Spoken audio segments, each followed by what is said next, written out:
All right. Another 30 team, 30 minutes. We're on the Sacramento Kings, hometown Sacramento Kings. Sacramento Kings just get started. It starts with Bagley and De'Aaron Fox. This is a team, let's see, Sac Republic, hometown team. So I watched a lot of Kings basketball. I was high on them last year, disappointed season.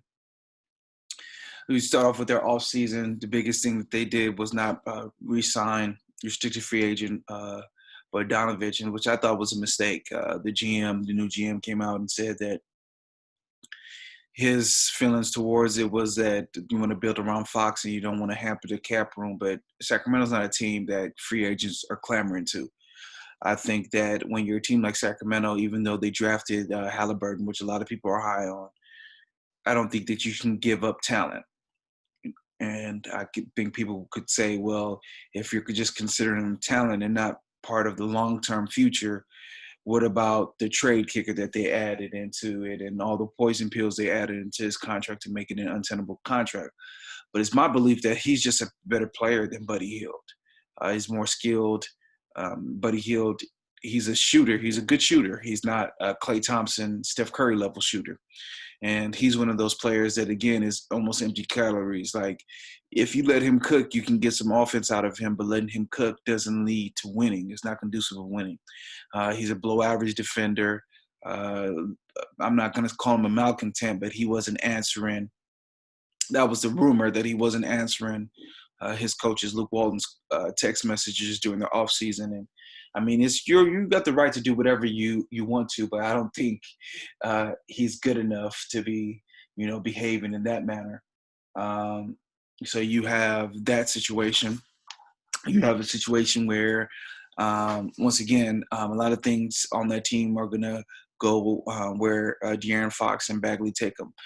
I thought that Fox, given his talent, he can lay claim to being the best point guard in the league 2-3 years from now.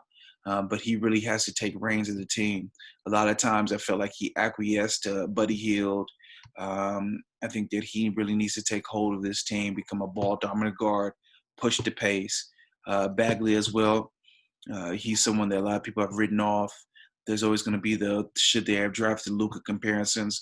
But like I've said in the Dallas podcast, it's just so early in their careers to talk like this. You never know what these players are going to become. This is a very skilled guy, can handle the ball. There's an article that Zach Lowe wrote that in their workouts, never seen a big handle the ball the way that he was handling. And that's where those ill-fated comments from Bloody Divac that he could play the three came from. But I think as a four, I definitely think that he's unguardable. I mean, I think that the only question is, can he provide you any defense on the other side? Quick first step, good face-up jumper. I think he probably needs to extend that out to three-point range. I would love to see the two-man game of Fox and Bagley really take hold this regular season. I was disappointed that they didn't go after Al Horford. I think Al Horford for Buddy Hield trade makes a lot of sense for the Sixers at the time. He's obviously on the Thunder. I think it still makes sense for the Thunder. Buddy Hield, he played in Oklahoma. I don't know if he's from that area originally, but he's a shooter. He complements what they have over there pretty well. Shea Gilgeous-Alexander and Bagley. So I wouldn't be surprised if that's something that they looked at, because Horford is a player that allows them to play defense, which was a struggle of theirs. And I'm a Rashawn Holmes fan, but the problem with playing Rashawn Holmes and Bagley together is the spacing. Horford is someone who doesn't primarily have to stay out at the three-point line. You saw that he struggled with this in Philadelphia, but he's someone that provides more spacing, and he's someone that provides more of an ability to run two-man game with De'Aaron Fox, or even with Bagley, a high-low game. So he's someone that I'm very interested in seeing what they do with him. Fox, like I said, he needs to be more aggressive, pushing the pace, more pick and rolls, more downhill play with the ball. I would love to definitely see him really try to take that next step this offseason. He didn't really do that in the way that I thought last year. Another interesting player for them, I mentioned him earlier, is Haliburton. Haliburton, the way that people were talking about him is like he should have been the number one overall pick. A lot of people were interested in him. He's big card. It'd be interesting to see how he gels with De'Aaron Fox and in that backcourt, because I think he's more of a pass-first guard. He's not really a scoring guard. So if Fox does take the reins and becomes a more offensive threat, it's always good to have a guy on the court, especially in this NBA, that can pass, that can kind of slash and get shots for others. So that's interesting to see. It's also interesting to see what Harrison Barnes does. He's kind of miscast as a pure three. He's more of a 3.5, 4. I think I was one of his biggest supporters probably on earth. I thought that he could get to an all-star level, but he obviously doesn't have the flame for that. I think he has the game, but not the flame. He doesn't want it in that way. Aggressive attack every night. And if you're a Kings fan, you've probably seen stretches with him that you're like, man, why don't you do this every time? Especially like tacking certain matchups where teams might swing their bigger wing onto Fox to bother him, and he has a point guard on him. Like, why don't you take him down to the post every time? I think they need to be smarter hunting those type of mismatches this year. In addition to that, seeing what their bench turns out to be. They were a very deep team last year, and this year they kind of sacrificed that depth a little bit, especially giving up Bogdanovic, who comes off the bench. They found some joy with bringing Buddy Hield off the bench last year, but I think given the way that the team is currently, you know what, they might bring him off the bench again this year, to tell you the truth. They might see what makes sense for starting Haliburton and him at the same time, Fox at the same time, and seeing. So that might be something that they look at. As far as the big man position, I see that they pick up Hassan Whiteside, minimum flyer player. So it'll be interesting to see what he provides them. I don't really think that he matches well with Bagley, but you do need extra big man, especially in the West, if you're going to contend to try to make a playoffs. You have to deal with Aiden. You have to deal with Anthony Davis. You have to deal with the Joker. You have to deal with Gobert. So having big men is not the worst thing in the world. It's just interesting to see how they gel this year, and do they come out and have the season that I expected them to have last year this year. As far as Luke Walton goes, I was disappointed with his coaching last year. I think that they lost a lot of games that they shouldn't have lost. I think this is a really big year for him, make or break, to really show what he was. I think a lot of people gave him a pass for his time in the Lakers, having to deal with Lonzo Ball, LeVar Ball's dad, and all the stuff that came along with that, and having to deal with such a young team. I think it's imperative on him that he can, get something out of these parts. This team isn't bereft of talent. They do have players on this team. So I would like to see them fare a little bit better than they did the year before. They have Bielitsa, who is a player that started for them a couple of games, and I think that it's hard to start him and Bagley together, but he's someone that can score and stretch it out to three-point line.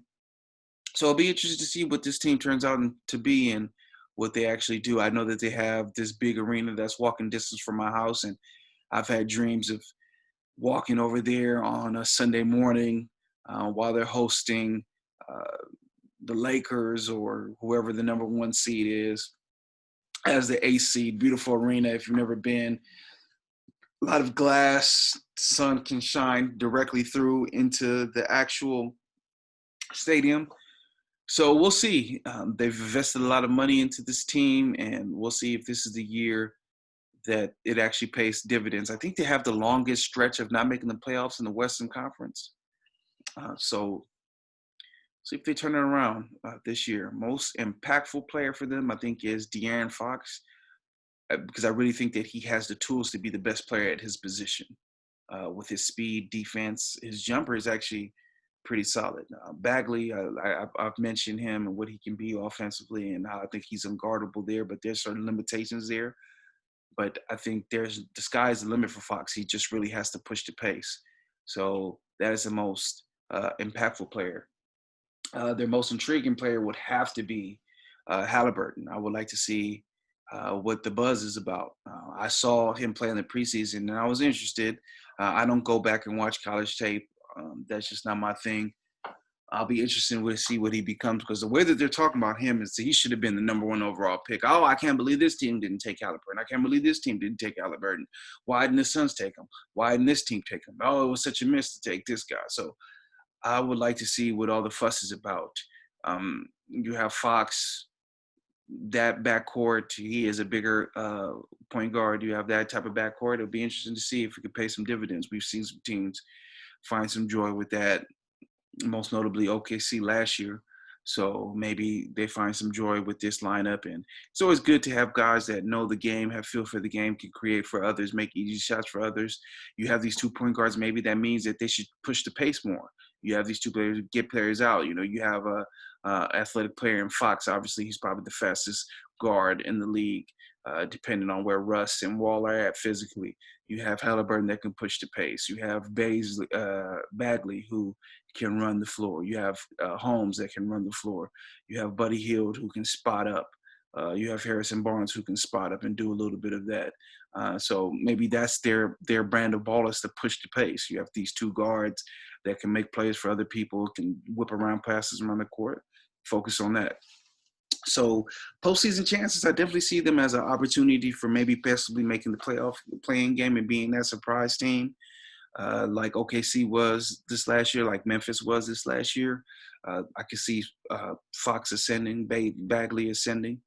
So I definitely see them as a play-in contender. I don't see them as firmly one of the playoff teams, 6th seed, but I do think that they're a play-in contender. This is the time to start to show some dividends. A lot has been made about passing on Luka Doncic and, the moves that Vlade Divac made in his tenure, and, ding dong, the witch is dead. They have a new GM in, but so we'll see. It's time to start making some moves.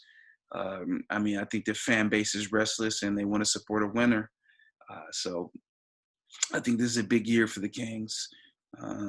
Now, this draft is chock full of all-star wings, and, that's a position of need. I talked about Harrison kind of being a tweener at the 3.5 forward position. Maybe it might make sense to, if they don't have the greatest of years, to scale back a little bit and try to get one of these impact wings. So interesting season for the Kings. I think every team is really interested. I'm just really excited for this season. I can't wait for it to start tomorrow. And, every team has something that they can really hang their hat on. Almost every team out west, except for OKC, can make a claim that this is our year and we can make a playoff push this year. So just interesting to see it. Very excited for the season to start. So that is 30 teams, 30 minutes on the Sacramento Kings. Definitely hit subscribe. We're going to get every team, and we're going to do 15 minutes on every team throughout the season, every week. So I know a lot of fans don't get the love nationally when they talked about it. And, I think there's just a dearth of people talking hoops. I'm surprised with all these content places that are out here. You have all these different places that just don't see that many people talking hoops. So we're going to talk hoops. 30 teams, 30 minutes. Get at us.